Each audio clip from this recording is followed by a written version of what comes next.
Ani kanan jedhu akkamumatti kudhan keessaa sadii fiddeen jedhe.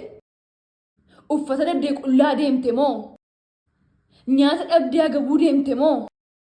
Irriba dhabdee irriba malee deemte moo?